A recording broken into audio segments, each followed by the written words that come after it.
If you could travel back in time to Pennsylvania in the year 1800, you would not see big cities or factories. You would see trees. Lots and lots of trees. There were small farms, tiny villages, and bumpy dirt roads that turned into mud when it rained. No cars, no trains, no tall buildings. But something amazing was about to happen. In just 60 years, about as long as your grandparents have been alive, this quiet, forested land would become one of the busiest, noisiest, and most important places in America. In this video, I use AI tools to bring old pictures and maps to life so you can see what Pennsylvania looked like long ago, almost like stepping into a time machine. If you enjoy learning about the past, subscribe so you can join me on more adventures. In 1800, Pennsylvania was mostly wild forest. From high above, you would see huge mountains running down the middle of the state like a giant spine. A twisting river called the Susquehanna flowed through the land like a long blue snake. Scattered across the countryside were small farms where families from Germany, Ireland, and England built new homes. Now, imagine standing where the city of Pittsburgh is today. Back then, it was just a small fort called Fort Pitt, built where two rivers met. The air smelled like campfire smoke. Only about 1,500 people lived there. That is smaller than most schools today. They lived in log cabins. They traded animal furs for travelers floating by on boats. This was not a city yet. It was a stopping point for people heading west. On the other side of the state, Philadelphia was already a real city. About 70,000 people lived there, more than can fit inside a football stadium. There were brick houses, stone streets, and busy shops everywhere. It was the largest city in America. But here was the problem. Philadelphia and western Pennsylvania were like two different worlds. Between them were 300 miles of mountains and forests. Moving goods from Pittsburgh to Philadelphia could take 2 months, longer than an entire summer vacation. The state was split in two. People asked one big question: how do we connect them? Some smart thinkers in Philadelphia had an idea. What if we built a real road through the mountains? Not a muddy trail, but a strong road made from crushed stone.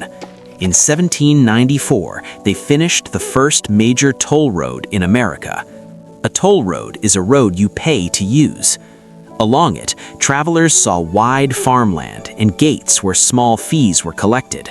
And rolling along this road were massive Conestoga wagons. They were the semi-trucks of their time.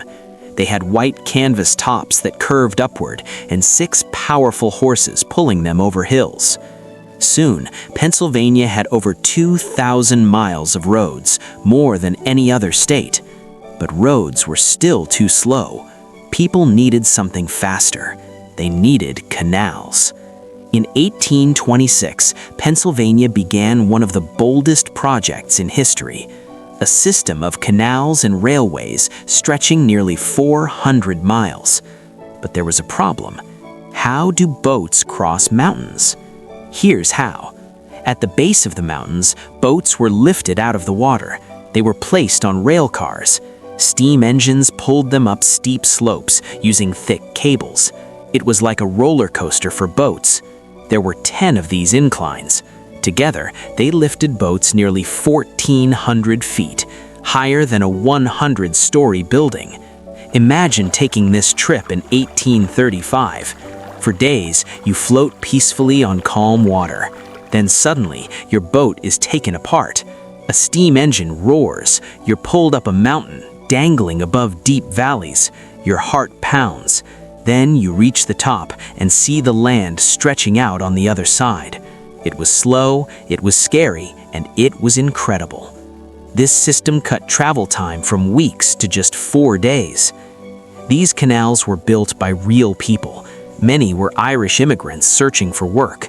They dug through mud and rock all day. Some blasted stone with black powder. The work was exhausting. The pay was very low. Many became sick, but they kept digging. Without them, none of this would exist. By 1840, canals ruled Pennsylvania. Then something new appeared: trains.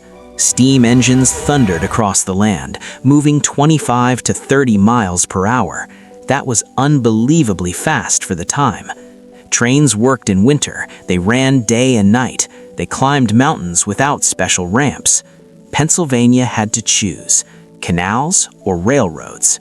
In 1846, the decision was made. A single railroad would connect Philadelphia to Pittsburgh. The hardest challenge was the Allegheny Mountains. The solution was the Horseshoe Curve. Near Altoona, engineers carved a giant curve into the mountain. Its shape allowed trains to climb gradually. When the first train passed through in 1854, everything changed. Canals became obsolete. By 1857, they were sold off or abandoned. The age of rail had begun. Trains needed fuel. Pennsylvania had coal, black diamonds. In the Northeast, coal was pulled from the earth, crushed and loaded onto rail cars. By 1860, Pennsylvania produced nearly all of America's coal. Inside coal breakers, the work was loud, dark, and dangerous. Some workers were children, only 8 years old. This is a painful part of history, and one we must remember. Remember Fort Pitt? By the 1850s, it had become Pittsburgh. Factories lined the rivers, smokestacks filled the sky. You'd hear metal hammers, steam engines, and voices in many languages: German, Irish, Welsh. Pittsburgh was not making steel yet, but it was making iron that built America. Not all of Pennsylvania changed. In Lancaster County, Amish and Mennonite farmers still worked the land by horse. The state became two worlds at once: modern industry, old tradition. By 1861, rail lines covered Pennsylvania. When the Civil War began, those trains carried soldiers and supplies. Factories made weapons, coal-powered machines. Standing in Harrisburg, you would see train after train heading south. Young soldiers aboard, unsure if they would return. By 1861, Pennsylvania was transformed. Its population had tripled. New cities appeared. Its industry powered a nation.